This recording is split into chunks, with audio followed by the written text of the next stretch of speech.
I'm going to start off by making a few comments. First of all, I'd like to thank all our guest speakers for coming, but I'd like to thank you all for coming along. I suppose that I feel there's a couple of things I want to point out. One is that for you, those of you who don't know anything about Houseman's Bookshop, we've been here for over 50 years, I believe, is the case, and it's got quite... Can you use a microphone? No, I'll just shout a bit louder. Oh, yeah. For those of you who don't know anything about Houseman's Bookshop, we've been out here for over 50 years. And a bit like Pluto Press, there's various ways you can look at radical history and ideas. I'd also like to plug Pluto Press because, to a certain extent, for a considerable period of time, they've been putting out critical literature and trying to produce books that challenge people's conceptions. And obviously we're the sort of bookshop that stocks these sort of books that also encourages people to be critical and think about it. And over the years, I mean, it's the 40th anniversary of Gay Switchboard this year, and I'm sure one of the many things that people don't know is that Gay Switchboard was originally upstairs in Houseman's Bookshop. So you've got publishers, bookshops and authors who have to work in some sort of symbiotic relationships to try to get their message across. And we see, you know, we've had a lot of support from people like Pluto Press over the years, and we'd like to think that we've reciprocated with this support. We have campaigning organisations in the building and that sort of thing. So we see it as a combination of theory and practice. Tonight's a bit unusual in the sense that we've got three people that are going to be. We've got the author, and then, I don't know, what, two henchmen or whatever we should sort of say, who are going to share and elucidate it. Two fans. So this is the book that's going to be talked about tonight, The Conundrum of Russian Capitalism, and the changes that have gone on or not gone on, depending on how you read it, and the continuation of certain things. So I'm sure we're all aware of the fact there's a long history ever since the Russian Revolution about people have had different positions on it. Coming from an anarchist perspective, there have been various well-documented disputes between Lenin and the people who I support, and lots of things have changed in that. But I think this is a welcome introduction to what's happening in Russia now and the implications behind it. So I'm going to hand over to my three guest speakers here, and I don't know who wants to start off first. Well, I mean, Yeah. I thought I'd say a couple of words, simply introducing the speakers very briefly, Yeah. and saying something how we might just run the event. Well, first of all, I'll introduce myself in a horrible sin of vanity. I'm Gonzalo Pozo. I work at King's College, but I've had a long interest in Russia and Russian political economy. And when I got started in Russia and began studying the country and so on, I only wish there would have been books like Ruslan's around, a kind of critical perspective on the Russian Federation, on the transformations going on in Russia, with a very strong commitment to critical theory, to Marxism in particular, and a book that, in the context of the great transformations, the very traumatic transformations undergone by Russia since 1990, actually brings up a number of questions that much of the literature that was being written then in universities about the transition would have preferred to see silent. One of them, interesting one, was the return of the question about the nature of the Soviet Union, what the Soviet Union was. This is an old question that Ruslan mentions in his book, in the words of Trotsky's great work on what is the Soviet Union and where is it going. But the other one was simply the temptation to present the Russian economic transformation, the Russian very shocking economic transformation, as something devoid of any kind of agency, simply a kind of return to normality after a 70-year nightmare of communism. And of course, 20 years down the line, we understand the horrors involved in that economic transformation so much better. There's still very important questions surrounding that transformation. So Ruslan, I think, will take us through some of the main arguments of his book for the first 10 to 15 minutes. And then if if he's happy with that, I'll pass the floor to Tony Wood, who many of you will know, is a long-standing writer also on Russia. His pieces in the New Left Review and in the London Review of Books, and his monograph on Chechnya, and all his work around those platforms are a very important reference for anyone who wants to approach Russia critically. So anyway, without further ado, Ruslan is a senior research fellow at the Central Institute for Economics and Mathematics, associated to the Russian Academy of Science. And the book that we're talking about tonight is The Russian Conundrum. So, Ruslan. Thank you. Comrades, I am very... Товарищи. I'm very glad and I'm honored to be here today, and I'm very grateful to Pluto's and to Hausmann's for organizing this event. I would like to say a few words about the main idea of this book and why I try to explain these things, the conundrum of Russian capitalism. I belong to the generation of Russians who were raised under the Soviet power and then witnessed moving of our society to capitalism. And maybe it is the reason why I am so focused on the particular question of the nature of Russian capitalism, because it is far from being clear for Russian public at least. I remember that 20 years ago, on the dawn of radical market reforms, enormous aspirations and expectations were raised by our shift to capitalism. I remember our popular at the time economist Stanislav Shatalin explaining on TV what is the difference between socialism and capitalism in such very simplified and straightforward manner. Imagine a pie cut on equal pieces. That is socialism. Now imagine much bigger and much better pie, however cut in uneven pieces. But even small pieces of the second pie are much bigger and much better than equal pieces of the first. That is capitalism. And another guest explained how to reach this consumering paradise. The state should get out of the economy. He gave no reservations, no classical, on the one hand, on the other hand, which economists like so much, nothing. Just get rid of the economy, and that's it. But in fact, Russian population witnessed enormous decline of production, collapse of living standards, ruining of healthcare, educational system, and life for many ordinary Russians became miserable in course of these reforms. So what was the reason? We should, I think we should go beyond the neoclassical explanations, very superficial of this phenomena. Usually neoliberal economists who dominate our profession as Russia nowadays as everywhere in the world, they usually relate all the problems to the bloody communist past, to extended role of the state in Russian economy, to burden of the social obligations, and from which stems greater role of bureaucracy than they would like to see. But in fact, if we study the model of corporate governance of Russian business, then we will see that it is in fact very authoritarian, very unstable, very short-term oriented. And in fact, Russian capitalists are not interested in innovations, in modernization of economy, and they rely on exploitation of cheap labor.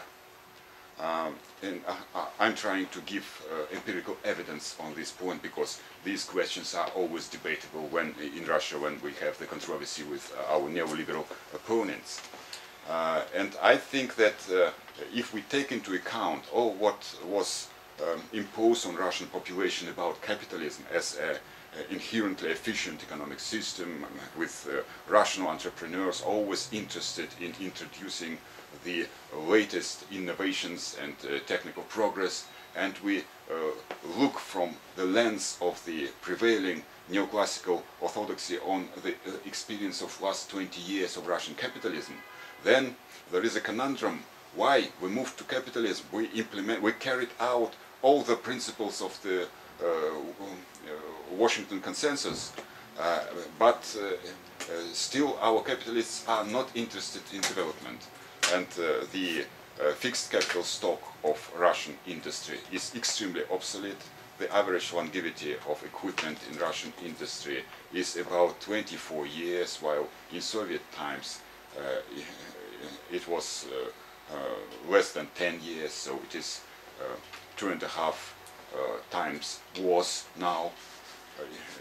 And it is an enigma from standpoint of neoclassical orthodoxy how this could happen. And our neoclassical opponents and their Western advisors and mentors can't provide us any comprehensive and any reasonable answer to this question. And I think that to understand the nature of this phenomena, we should go to history and we should trace the genesis of Russian capitalism. I believe that there were two major formative factors which defined our current social system. It is the degeneration of the Stalinist bureaucracy in Soviet time, when under the surface of ostensibly monolithic planned system, private interests developed, and bureaucracy gradually increased its privileges, its pecuniary and non-pecuniary advantages. It increased its informal control over economic resources and derived private income from state public property, and this was some precondition for the fundamental shift in the social structure of our society, which happened in the early 1990s. On the other hand, we have enormous influence of globalized and financialized capitalism, world capitalism, in which not industrial but financial speculative capital dominates.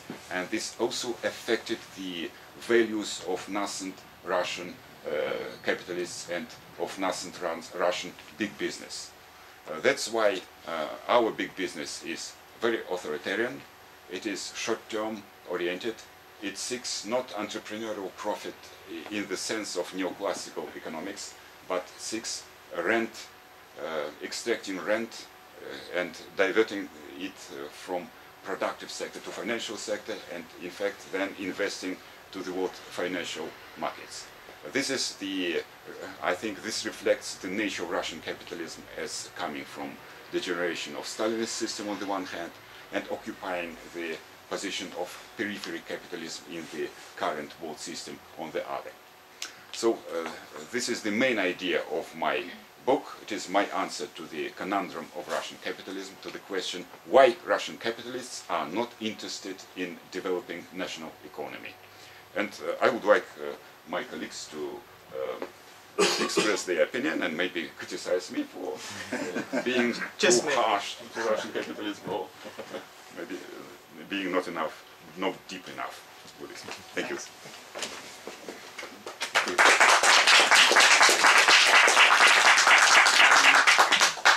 Well, thank you, Ruslan, and thank you, Pluto Books, for inviting me to take part in this event. There's a lot to be said, I think, about this book. It's a very thought-provoking, I think very important book on the nature of Russian capitalism. I'm just going to make a few observations and then maybe some questions for Ruslan following on from that. Two things I just wanted to single out that make the book distinctive, I think. One is this connection that Ruslan has just made between the specific features of the Russian social formation, the nature of its elite as descended from a sort of degenerated Stalinist bureaucracy on the one hand, and the nature of the financialized global economy on the other. And I think that sort of making that connection in as systematic a way as he does is a very important move that Ruslan makes. I would also urge people to read closely the description of how Russian firms cycle all of their profits into offshore companies in Cyprus, and there are some wonderful diagrams which Sherlock Holmes would be hard pushed to better in terms of reconstructive work.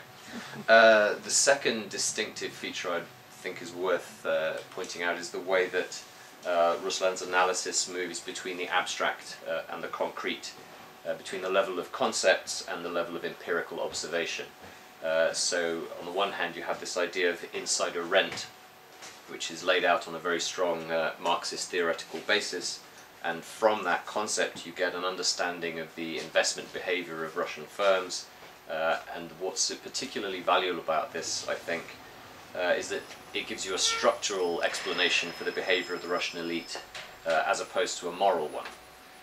And so the nature of their behavior being short-termist, being predatory, being exploitative, it's not purely because they're bad people, but you get an understanding of the dynamics of the system, and this is, I think, extremely valuable.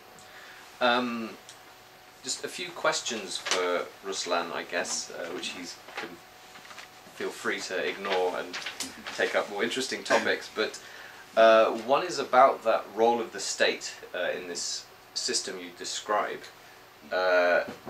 The logic of your account suggests that this short-termism applies to the state sector as well as to the private sector.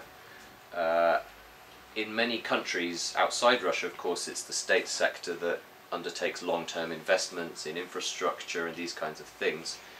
And of course short-term profits go to the private sector. So my question is, does your model explain why that's not the case in Russia? And would you see the state and private sector being so intertwined in Russia that that's not possible, or is there another explanation? A second question is whether you see any sort of strategic differences within the Russian elite over the path of Russian capitalism. I'm thinking particularly of differences over WTO membership.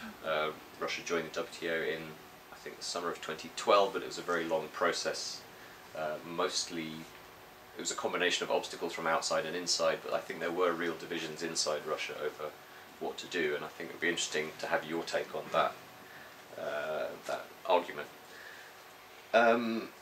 Third question, there are only four, sorry, bear with me. The third question is about this persistent dynamic of underinvestment you mention in the book, with all of this incredibly outdated industrial equipment. I guess the question that raises in my mind is what possible exits from this model you see, because the Russian elite currently has a very strong political and economic grip on the country. So what things could change it from the inside, what external shocks could change it from outside, and are we looking at another sort of Brezhnevite scenario of stagnation in the long run? And then finally, I guess it's a counterfactual question, because the system that Ruslan describes has this implacable logic to it, and I wonder if there are points in the past when things might have taken a different turn. Were there sort of roads not taken that would have resulted in a substantively different system? In the Soviet period, a lot of people talk about the Kosygin reforms of the late 60s as a genuinely missed opportunity. And do you think Gorbachev's perestroika was another genuine missed opportunity, or doomed to failure in advance? And have there been any other missed paths since? So those are some questions. You know, I could forget some of them. Yes, no. Sorry, they're too long. That's Point one. Yes, point one. Yeah. Okay, so the first one, the role of the state. Yeah. Thank you. In my book, I am trying to describe the sociological foundation of the authoritarian model of corporate governance in Russian big business. And I'm suggesting the notion of infrastructure of control of dominating groups over enterprises. And this infrastructure has very important external elements which reflect the relations with the state. And dominating groups should, in big business, they absolutely should establish such close ties, because otherwise they will lose their business, because the domination of big insiders, as I call them, in Russian industry is always under the threat of challenge. So this means that the state, through its functionaries, is always involved in operation of big business. In fact, I use the notion big insiders instead of capitalists, because there is very big difference between the legal status and a real actual role of the of individuals who dominate Russian enterprises. Very often they have no shares of the enterprises at all. They control the enterprises through the chain of offshore firms, and the final beneficiaries of these firms are always disguised. Very often these dominating individuals are themselves big state officials who run their economic empires through their proxies. That's why I use this term. So the state is always involved in the process. And sometimes my liberal opponents, they criticize me that, look, you are Marxist, and now the superstructure in your model, it dominates the basis. But in fact, it is not the case, I think, because it is the other way around. Because the state is permeated by the relations which stem from big business. Because these state officials, they focus on private income appropriation, and they use their position in the governmental hierarchy to run business. So I think that the state is so short-term oriented, in fact, because it is fragmented.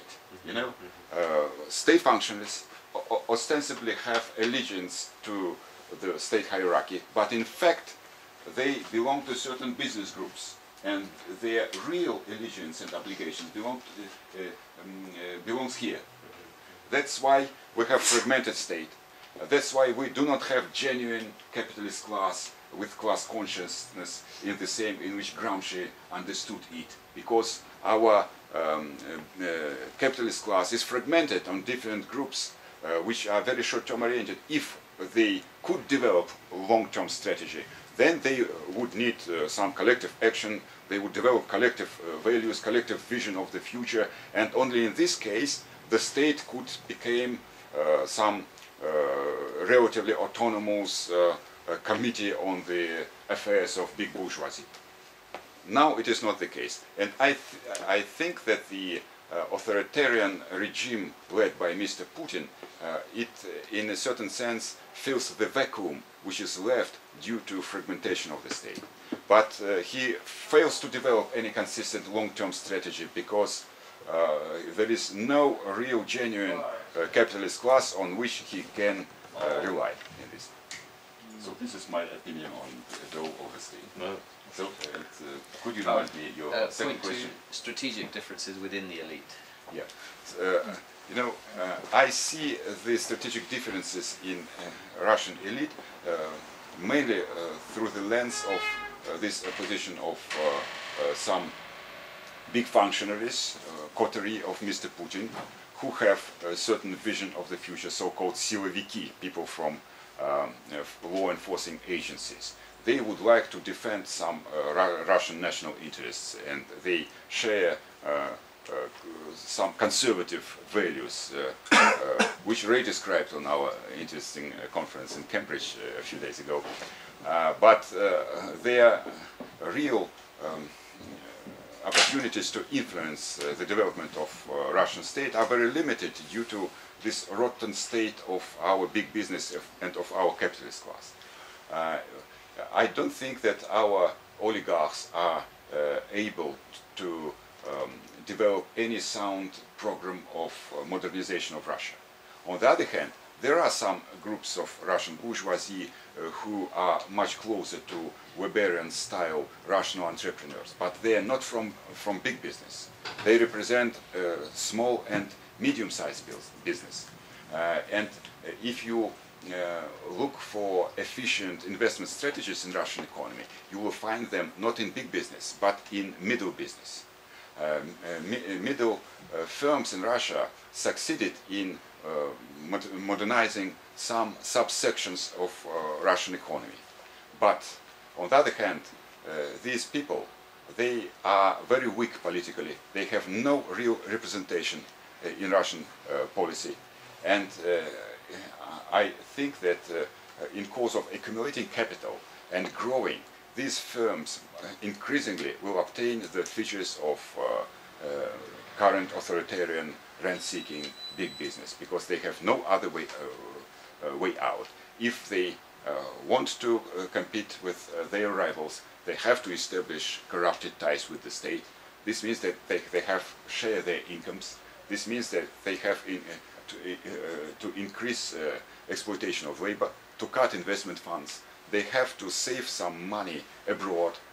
These are laws of Russian business, and they are inescapable. So I don't see any internal social forces capable to change the course of Russian history.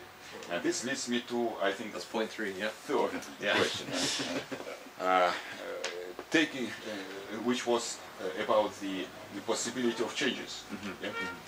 So I think that there are no inner factors of change in Russian society, because unfortunately Russian population is very passive. Russian workers are in fact disintegrated, and just as our big business failed to develop any sound class consciousness, our workers are also do not demonstrate a real reasonable class consciousness today. I think that they are on the stage of so-called primitive rebellion, if you use the parlance of Erich Hobsbawm. So they try to protest mainly as individuals, and very often their protest takes shape of so-called opportunistic behavior, theft. They try to thief things at their workplace and increase their real wages in such a way. But this way is very inefficient, because big insiders, Russian capitalists, they develop very intrinsic internal elements of infrastructure of control, and they suppress both workers' unrest and their opportunistic behavior. This degenerated class of oligarchs, it has very firm control over society. There are no internal forces which are capable to change the course of Russian history. However, there are very strong, I think, external forces, because the world economic crisis develops, and it leads to exacerbation of international contradictions, and the struggle for oil resources increases despite all breakthroughs in new technologies of extracting gas and oil. There is the so-called Great Game, which was the competition between Russian and British Empire in the 19th century in Middle Asia. It was resumed, and there is a growing literature on the new Great Game between Russia, United States, European Union, China, Islamic extremism for control over Middle Asia and over the oil and gas resources of this region. Inevitably, this leads Russia to confrontation and collision with the West. And partially it happened in the South Caucasus in 2008.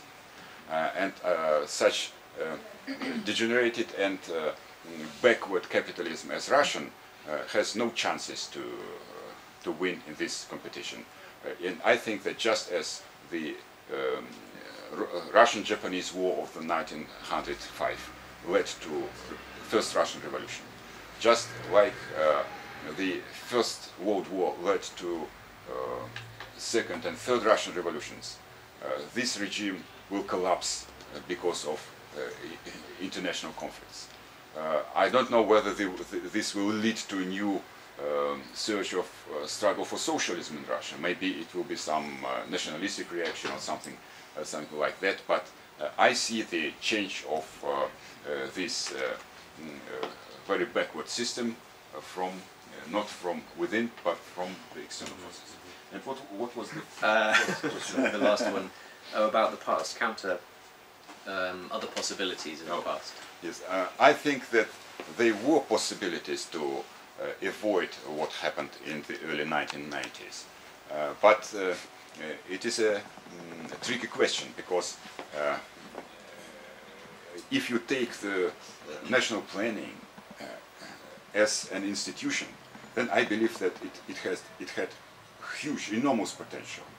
And for instance, in late 1970s and early 1980s, Russian Academy of Sciences developed such very interesting and comprehensive program of, I'm trying to translate it in English, complex program of scientific technical progress. This was inventarization of all technical achievements of the Soviet Union, and thousands of people were involved, specialists in far beyond Academy of Sciences were involved in studying what technical innovations we have in different industries, at particular plants, and what is their economic perspectives. And they have chosen the most important innovations in such a way that innovations in some areas support innovations in other areas, and developed the new vision how to change the planning system, how to move to long-term planning based on these best achievements of Soviet science and technologies.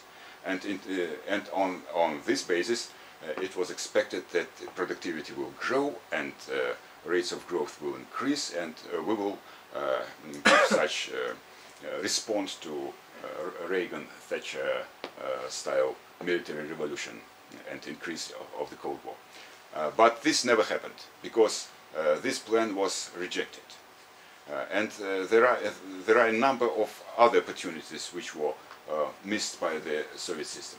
And I think that the main reason is the state of Soviet bureaucracy of the time, which lost its long-term vision, which was in the times of revolution, which lost even even medium-term vision, which had Soviet bureaucracy in Stalin's time, when it was capable to carry out certain programs which promoted industrialization and technological and led to technological advance of Russian industry. Now they were preoccupied only with their own privileges, their own position in the society. They had no long-term vision, and they had even they, I think, didn't really understood what was happening with the society, and the depth of crisis was not understood enough by them. So I think there were subjective obstacles to change. However, the objective opportunities existed. Yeah. Well, I mean, I was going to act as chair, but we're in an anarchist bookshop, so this has taken completely its own course. I'm going to make a few comments and also ask Ruslan a few questions. I think it's an amazingly important book. Much of its quality has already been glossed over by Tony. This really unusual capacity to put a lot of empirical detail with very good theory in a dialogue all throughout the book is one of the values of the book indeed, and also is a very original take in some ways on the Russian transformation. In 1990, the dream of a number of advisors to the Russian president, right after the collapse of the Soviet Union, 1991, a number of advisors to Yeltsin thought the Russian transformation, both in political and economic terms, as one that should have been a relatively unproblematic one, and they dreamt up a kind of passage into, well, a market economy where everything would very quickly improve quite radically. This was a vision of a fantasy that was shared also in the West as well. In the 1990s, one of the a very important sort of external figure here, a man called Stroke Talbot, who was an advisor to the Clinton administration on Russian affairs, talked about the spinach treatment. The spinach treatment was the way in which Russian officials had to be spoon-fed obvious truths about the market economy, the political transformation, and so on and so forth. It's obvious, it's been obvious for a while, that the Russian transformation, the unproblematic change from one-party system to liberal democracy, from a planned economy to a liberal economy, that has not been as easy, as unproblematic as was originally thought. It's landed us on something completely different. So, in that sense, the title of the book is really pertinent. The Russian transformation is an enigma, as Ruslan says. Perhaps the key to the enigma, the conundrum, is the Russian state itself. The way in which relatively unimportant and very concentrated, very small groups of very clever operators, mostly from the middle-ranking layers of the Soviet bureaucracy, emerged overnight as the main stakeholders of immense economic assets in the Russian economy, the oligarchs, how they rose to power. But in the context of political collapse, of a decade, the 1990s, that was politically as well as economically a very traumatic and disastrous, one. So one of the key problems here is always, and this is a bottom line to all of throughout the book, is the relationship between this group and the Russian state. It's not, I don't think, the case that Ruslan is the first one to formulate that there is an essentially interdependent, a very close relationship between these two groups, between these two social platforms. On the one hand, the very powerful oligarchs; on the other hand, the Russian state.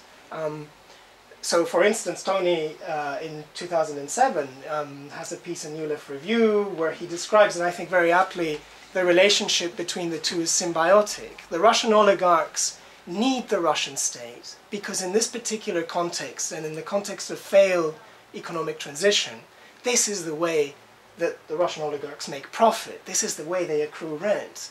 They need the state in order to get rich. On the other hand, the state needs business, needs big business to carry out and implement policy. And the nature of that link between big business and the state in Russia is a very complex one. But I think it's possible to criticize Ruslan in one respect, in that the link is an almost holistic one, is a complete almost domination of what he calls the big insiders, the Russian big insiders in the state. He talks in this presentation in various ways about that, the state being permeated by big business. Well, in that case, the Russian case isn't exceptional at all, isn't special at all. But I mean, one of the big problems here is to do with state theory and how to make sense of that overlap.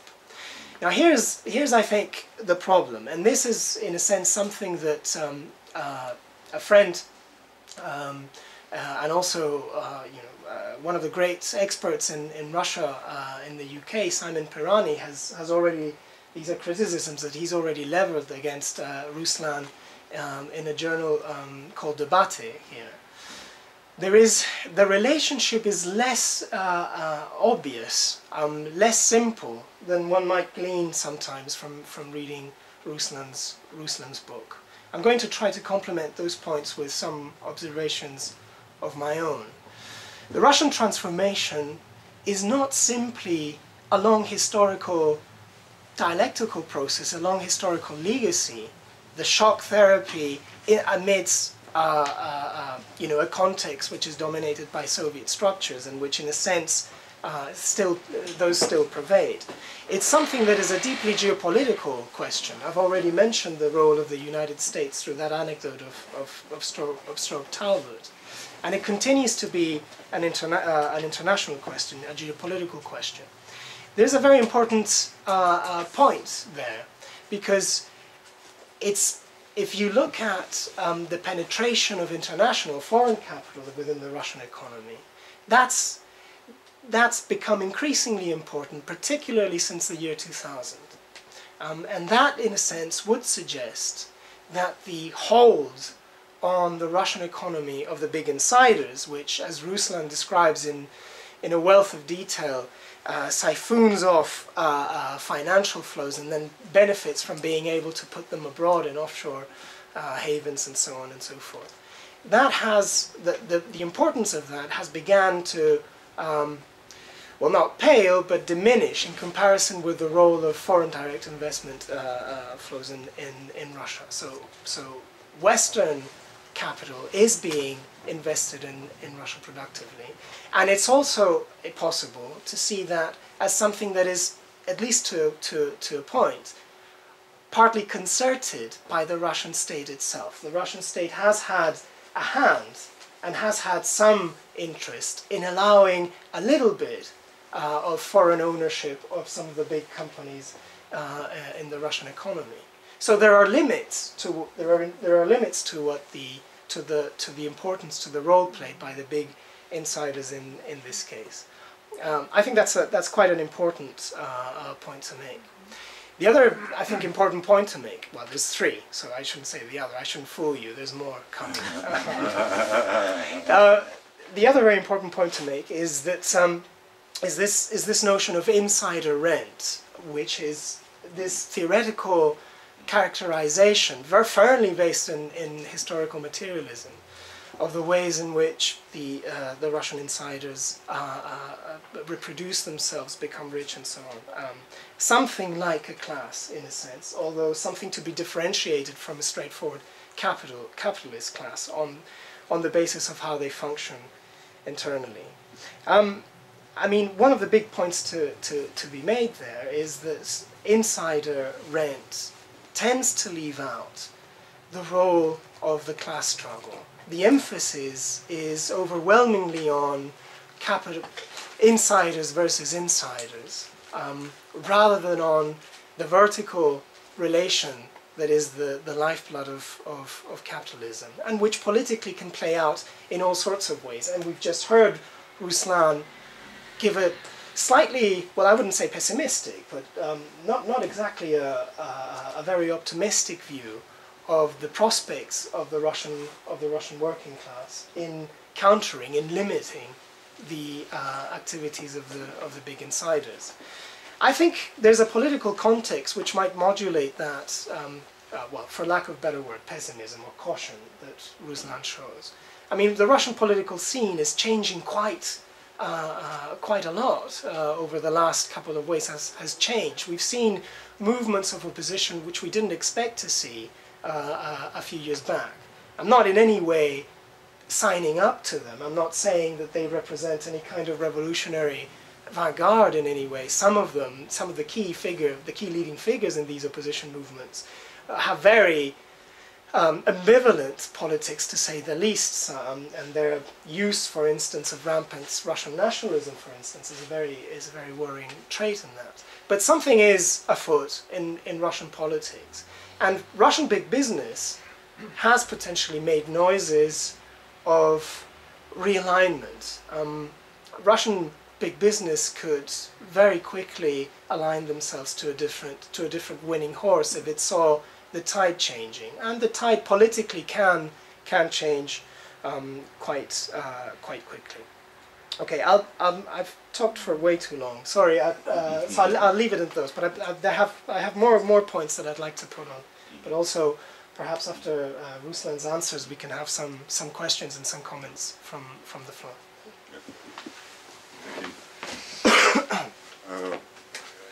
Yes, we had some discussion with Simon Pirani on the model of big insiders, and if you are interested, you can see my paper, his criticism and my reply in the journal Debate in late 2011, early 2012.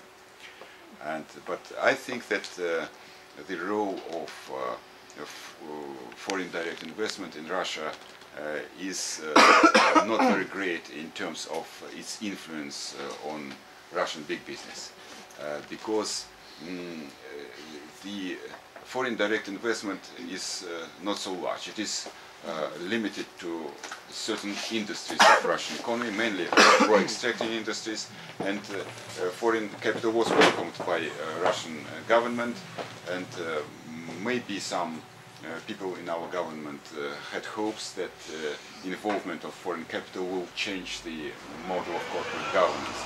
But I think this didn't happen. After our discussion with Pirani, who made very interesting points, and I am very grateful to him that he raised these questions, because he's correct in some criticism, and I changed in certain aspects my understanding after his criticism.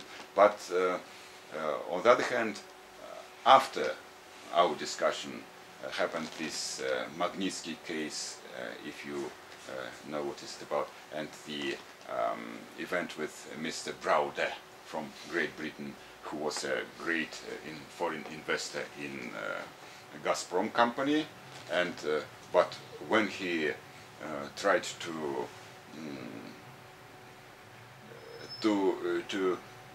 demand some explanations on the part of Gazprom management about the processes which I explain as rent-seeking behavior, as insider rent extraction, and he demanded more financial, more sound financial analysis and accounting, and they rejected all these demands, and unfortunate lawyer Magnitsky, who tried to act on behalf of Mr. Browder, he ended in jail and died under uncertain circumstances. So I think that this example shows the limitations on influence of foreign capital and its limitations of its influence on Russian model of corporate governance. And concerning the role of workers and worker unrest, I must say that I pay certain attention to class relations, and I think I pay a lot of attention to class relations in Russian enterprises. But unfortunately, workers' response to increase of class exploitation is not constructive. In the mid-1990s, sociological surveys showed that Russian working class was divided in three parts. About 30% of Russian workers followed such paternalistic vision of their position. They would like to have a good master who would take care of them. Probably this was so because of their previous Soviet experience, when workers were deprived of any political rights, but they were well provided by the state. About 30% of Russian workers pursued such individualistic strategies. They wanted to, as one of the respondents explained, I want to sell profitably my working force as an individual. And only 20% of Russian workers displayed what can be called trade union consciousness. They relied on collective action in defense of their interests. I think that nearly the same structure of consciousness of our workers we will find today if we organize the same surveys. So for the majority of Russian workers, the only way to defend their rights, which they themselves understand and try to carry out, is different kinds of embezzlement. For instance, they try to use equipment of their enterprises to produce some things which they can then sell in the open market, or they try to steal some raw materials or final products if they have value and it is possible to sell them. The extreme form of opportunistic behavior is happens when workers establish organized criminal structures. And there are lots of examples of such things, and some prominent leaders of modern criminal underworld in Russia came from workers' background. Only in some cases we have genuine class struggle when workers establish independent trade unions and organize strikes and such kind of things. Sometimes such strikes are directed from behind clandestinely by rival groups of big insiders who challenge the domination of their rivals. Unfortunately, such a thing as a well-developed class struggle non-existent in Russia today. However, this opportunistic behavior is a very important factor of Russian sociology and Russian economy, because it prompts big insiders increase their infrastructures of control.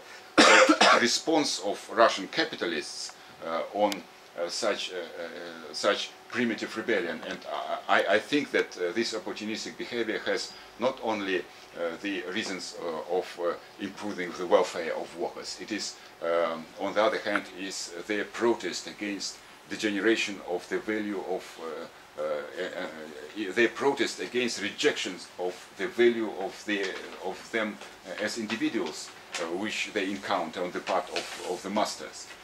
And it is something like primitive movements in the history of Europe, when workers would, in England, dismantle equipment. Yeah, exactly. This prompts Russian capitalists increase internal security departments, monitoring of economic activities, increase centralization of decision making.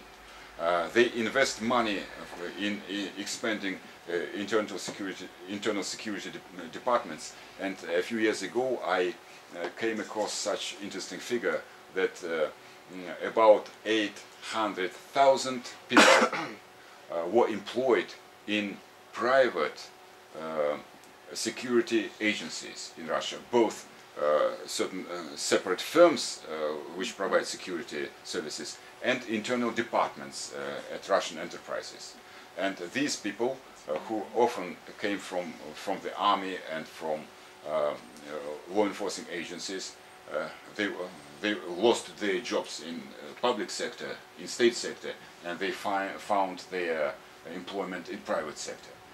And they are paid much better than officers in the army or militiamen, and people, they are paid much better than the people who defend common citizens in Russia. And this diverts funds from investment in economy, and this increase of infrastructure of control is very costly, and it increases the authoritarian character of Russian big business. Through such terms and such notions, I try to explain the current state of social relations and class relations in Russian industry. Sorry, just one other thing. Yeah. What about the changing political situation in Russia, your position? Oh, yeah. I think Gonzalo refers to recent events, two events of a couple of years ago, in fact, on Bolotnaya Square, yeah, didn't this? But even the Moscow elections recently. And yes, I must say that last years in Russia, in response to the world crisis and to the crisis of Russian economy, there is a certain increase of leftist and nationalistic activities and values. I think that recently the protest movements increased in Moscow, at least.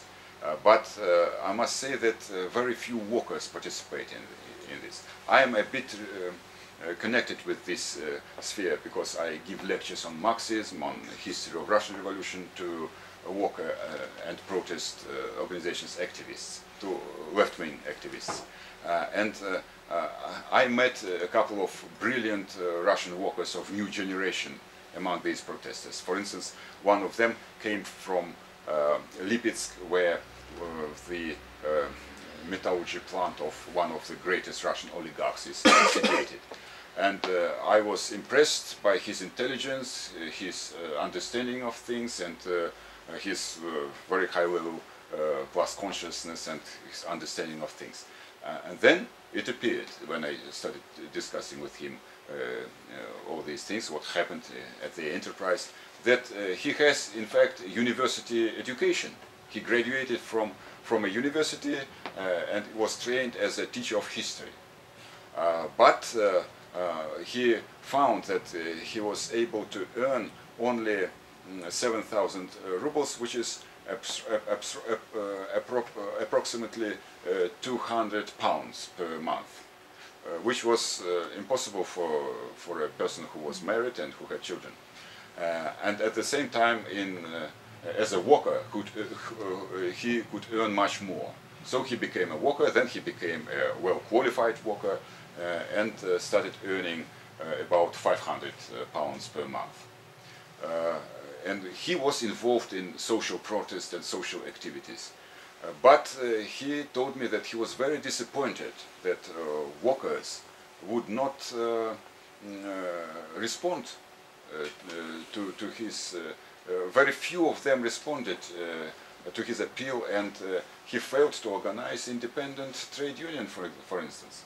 However, he told me that there is now there is a certain amount of workers with university education, because now after the reforms imposed on Russia by our neoliberal government, which undermined both school education, university education, now they started reforming us, Russian Academy of Sciences, and people are cut. In Russia, reforming means cutting stuff and making, economizing budget funding. So people are intensively, they are crowded out from intelligentsia, and this, I think, creates the situation of the 19th century, when Russia had increasing class of educated people who had no employment, and they went to revolution. So this is our hope. But it is only a potential force, unfortunately. And on Bolotnaya Square, there were great protests a couple of years ago, which were the greatest since the collapse of the Soviet Union. And they were comprised of very, I would say, paradoxical mixture of political forces. Liberals dominated, liberal opposition. But if you take not speakers, but the people on the ground, you will find that liberals were a minority, while the majority was comprised of two relatively equal factions, nationalists and leftists. And they all came to Bolotnaya Square to protest against the rigging of elections. And many of them were arrested.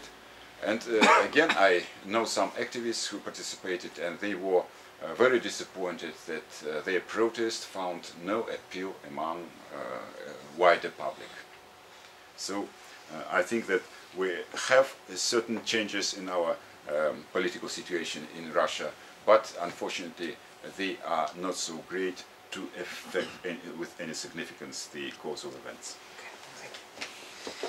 So perhaps we can open it up for some questions now. So shall we take 2, 3, or just self-regulate? I think would be the best. Yeah. Well, my just general understanding was that Putin developed a form of state capitalism, so in reaction to the free market anarchy of the Yeltsin years, and of course, and displacing the oligarchs like Berezovsky and Khodorkovsky in favour of the Soloviki, his cronies. So, so we're talking about this ideas of strategy. So that's the whole difference. Well, but so I'm interested in your comments on well, what's just my rough understanding of this having a strategy of developing this form of state capitalism. Obviously, generally, you are quite right. Yeah. Putin punished some oligarchs like Berezovsky, Gusinsky, Khodorkovsky, but I would not call this state capitalism, because with state capitalism we usually associate developmental state. the state takes over at least part of the economy, subjugates private interests in favor of some long-term strategy. For instance, how it happened, as it happened in South Korea, for example. We have nothing of the kind. We have increase of influence of state, and some oligarchs were punished, but they were punished not for rent-seeking behavior. They were punished because they meddled into politics, and Mr. Putin sent them a signal that you can't you can't challenge my authority as a political leader, and if you confirm, then you can do anything you wish in your business empires. This is his message. So I think that it is not state capitalism, it is some sort of continuation of this degenerated state, which is fragmented and included by fragments in private business interests. But I just want Yeah. you did disband UCOD, but I was thinking what was in my mind was where you obviously you organised the disbanding of UCOS and make it part of, was it Rosneft? Yes, Now, yes, yes. So that's what I'm saying. Taking away from this, and because the key point, I believe the last straw for Putin was when Khodorkovsky was wanting to link up with ExxonMobil. Yes, exactly, that was exactly. the last straw. So therefore, Yes. UCOS is now all part of the state. Yes, yes, company. yes. So that's In what this I meant. sense, Putin defended the state interests because Khodorkovsky wanted to sell UCOS to Americans and obtain big capital and their support in his struggle for power. But Putin was outraged because Khodorkovsky, just as any other Russian oligarch, obtained these assets for nothing, and now he wants to convert this in large sum of money, and this most lucrative piece of Russian assets would become now American property. This Putin could not commit. There's a couple of other hands. The gentleman there at the back. Okay, just first of all, it's not actually an anarchist bookshop. Call it a radical bookshop. News. I'd like to, a few things that were missing from your talk. I expected to hear more about the link between Stalin's transformation of the Soviet Union, which had been a very backward peasant state with many peasants and big landowners, into the second world superpower. But I didn't, whereas the transformation that you were talking about, well, you were talking about an absence of a transformation, and I didn't see why the Russian state needs any transformation now, because they've got such enormous mineral wealth that they can do perfectly well without any kind of transformation. I think they're determined not to repeat the mistake they made between 1989 and 91 and to follow the Chinese way and just crush all opposition, but in a slightly more Europeanized way. And finally, I'd like to present a different way of looking at it, which is, say, along the lines of the German magazine Konkret, who see Germany as increasingly dominant in Germany, and basically their policy has not changed since the time of the Third Reich, and we can see this in the Ukraine at the moment, how they're backing one particular very right-wing faction who are attempting a putsch in the Ukraine. And in channel Russia Today, we see there that they're constantly supporting progressiveness. Quite paradoxical or ironical that they're supporting progressive movements and people's uprisings wherever they are in Turkey or the Russian Spring, and they're constantly at the forefront and fanning the flames of popular revolt. So for me that would be a slightly different way of looking at it, that Russia, for all its faults, is actually developing some kind of counter position to American, European world domination. Concerning the development of Soviet Union under Stalin, I pay certain attention to this in my book, and I agree that it was a great industrialization, a great leap forward, and Russia became, Soviet Union, in fact, not Russia, Soviet Union became a great industrial power. But I believe that the way to achieve this, which was suggested by oppositions, by left opposition in certain respects, left opposition was much more efficient in developing, solving problems of industrialization, finding the ways to industrialization. And on the other way, if you take the role of peasantry, then right opposition, Bukharinist opposition, I think suggested much better ways.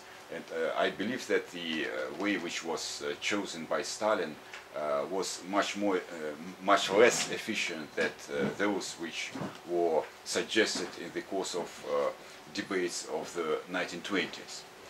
But with this reservation, I agree that in Stalin's times, Soviet Union carried out enormous industrialization, and it was a great achievement.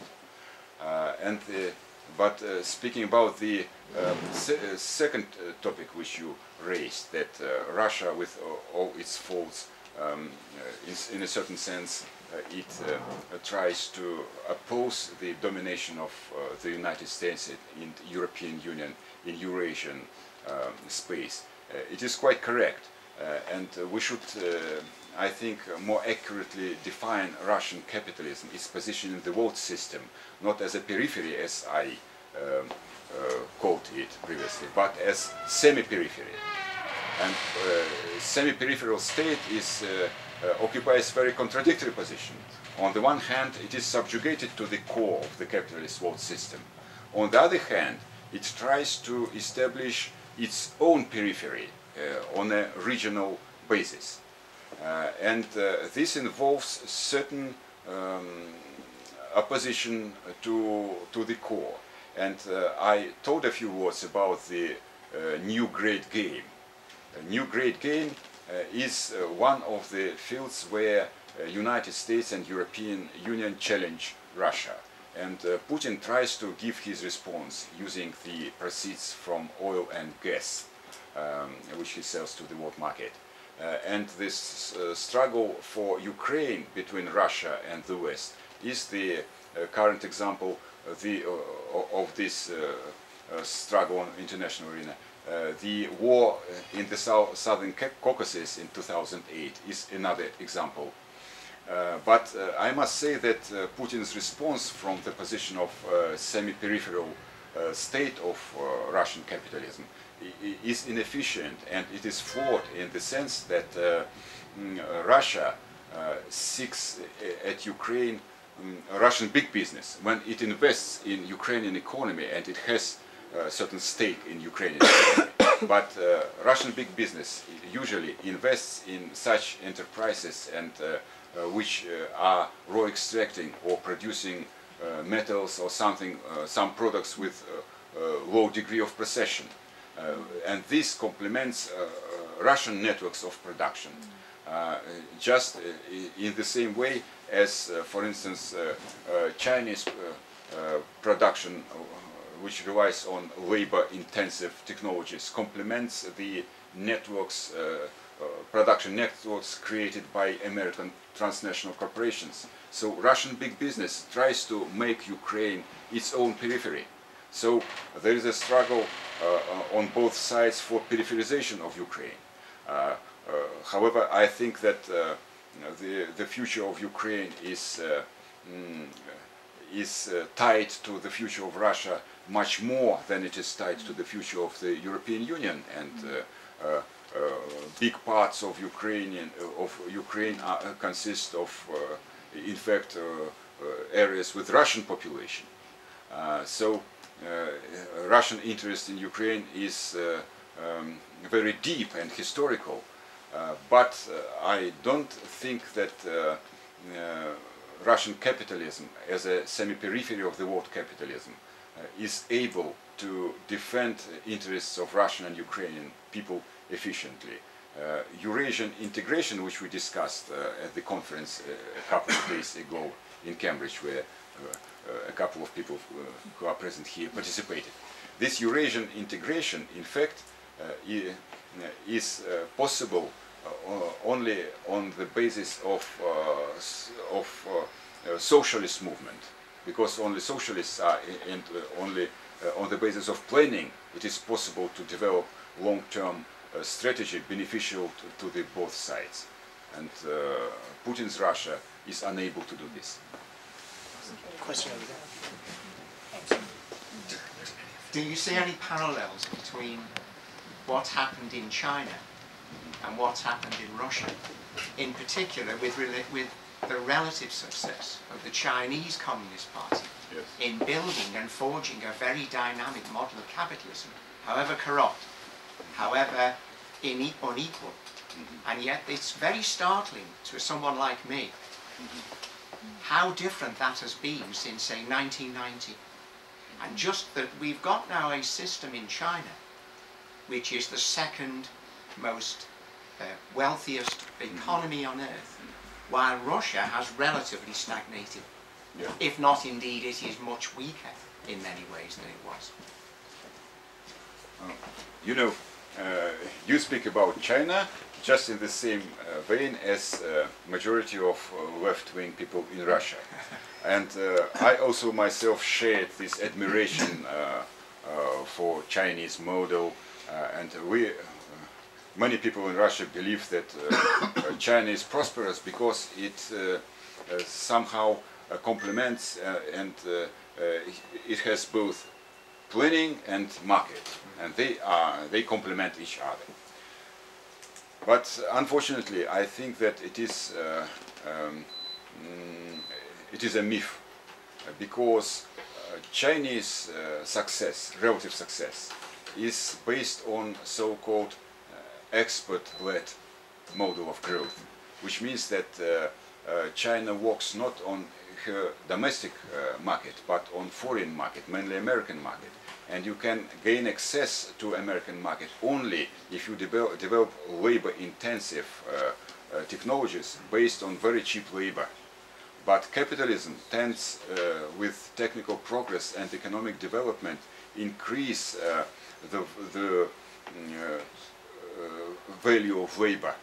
And this undermines such kind of economic development. And there is even more here than that. The current world economic crisis, it stopped and it finished the export-led growth at all. And I think that no other country is able in current conditions to replicate Chinese experience. And if you take the social structure of Chinese society, you will find that it is very capitalistic, and that majority, I came across such a figure that 80% of business elite of China is comprised of direct relatives of high-positioned people in state bureaucracy.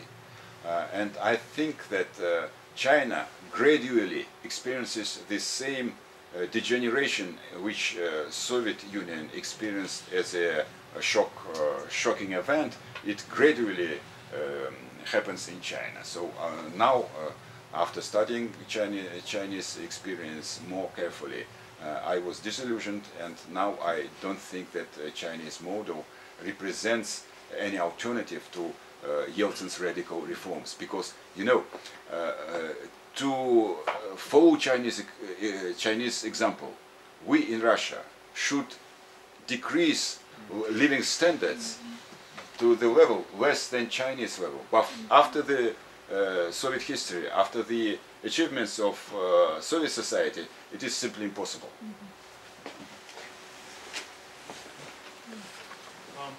I'm interested in understanding how we got to this position in the first place, specifically Gorbachev. From the outside it looked like Gorbachev's changes, Gorbachev and Yeltsin's changes.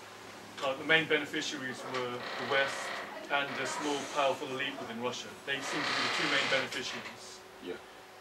And So the question is, how did that happen? What was Gorbachev's agenda? Or are we meant to believe just what was in the media? So how did Gorbachev give away so much to both the West and the tiny elite, and why? Really, why? Today, Gorbachev says that from the very beginning his aim was to dismantle communism. But I don't believe this. I think that at the moment when he started his perestroika, he thought that perestroika, more democracy and more socialism, it will reinvigorate the Soviet society, it will become much more viable, much stronger, and the social camp will become much more integrated and much more powerful, and he will be the leader of a dynamic and powerful force of the world history. But in fact, the Soviet bureaucracy at the time already lost, I think, its sense of mission, of historical mission, which was present both in revolutionary times and even partially in Stalinist times. And it failed to develop any sound program of reforming the Soviet Union, and it ignored some very important programs and suggestions which were developed by Russian intellectuals and Russian Academy of Sciences. And the reason why this was ignored and rejected is that such changes would threaten the privileges and the privileged position of the established groups of Soviet bureaucracy. And I think that when Gorbachev started his democratic changes, he had no idea where this will lead him and the Soviet society. Nobody, not only Gorbachev, but I think nobody in the Soviet Union, including myself, had real understanding of how degenerated bureaucracy was. And in course of democratic reforms, the threat of punishment for sharing and openly expressing bourgeois ideology was removed. And as this was done, then a large portion of Russian ruling bureaucracy decided that if they push for capitalist reforms, they will benefit themselves. And a powerful pro-capitalist bloc was formed, comprised of some part of bureaucracy, of some part of Soviet intelligentsia, and of representatives of the criminal underworld. This is the result, I think, of the evolution which Soviet society experienced since the 1930s, when party oppositions were crushed and internal counter-revolution, in fact, triumphed. The only force which could oppose this, which could challenge this pro-capitalist bloc, was public, workers, rank and file communists, but they lost their morale, they were depressed, and the socialist values were compromised, and nobody could withstand this. This is the pro-capitalist forces within Yes. Soviet Union at the time, Yes. which then moved on. But what about external?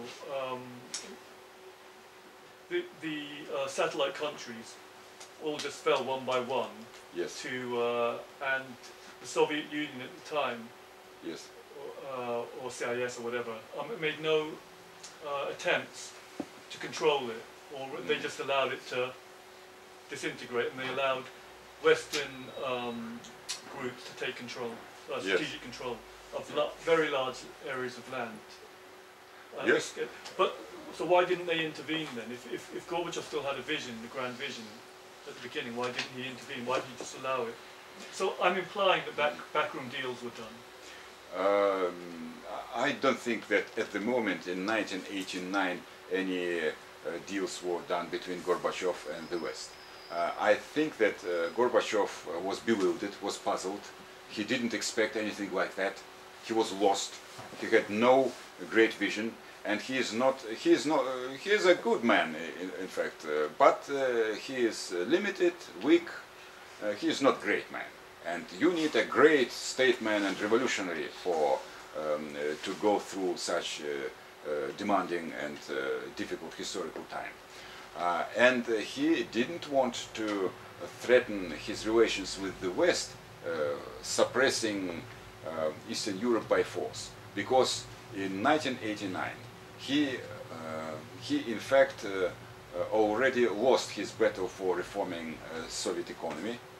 He didn't know what to do, and he had an illusion that the West will help him, that Americans will give him $100 billion credits, loans, and he will buy consumer goods in the West, and Russian market will be satiated with this, and people will be happy, and this will increase his power.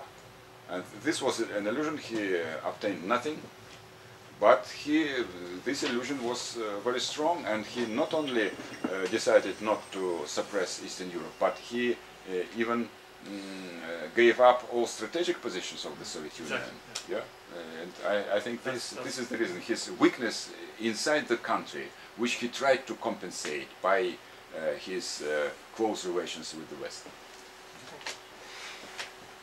We can perhaps take a few more. Yeah. Master Macaulay, the academic, says that Gorbachev didn't understand economics. But he translated Gorbachev's memoirs into English. Anyway, Belarus does. I mean, I don't know. Just think of your alternative courses. I mean, does maybe Lukashenko and Belarus, the strategy that the policies that he's had, because I know does that offer a way where maybe Russia could have gone. I mean, for example, it's interesting to note that unlike Russia and Ukraine, there are no oligarchs in Belarus. That's an interesting little fact, you know. In Russia, among the public, Lukashenko is very popular, unlike among the Russian ruling elite. Yes. Condoleezza Rice. Yeah. Yes. And there are some reasons for this, because Belarus is much better off than all other former Soviet republics. However, it doesn't have any natural resources, any privileges, and still Lukashenko manages to maintain economic and social stability. But I don't like Belarus model from one very important, on one very important ground, that all social stability and economic stability which was achieved by Lukashenko is achieved on the basis of very authoritarian state. There is no any place for trade unions, for socialist movements, for public, for something like that. And I think that sound and stable opposition to neoliberal agenda should be based on popular movements, yes, and this Lukashenko completely ignores. This I don't like. Any other questions?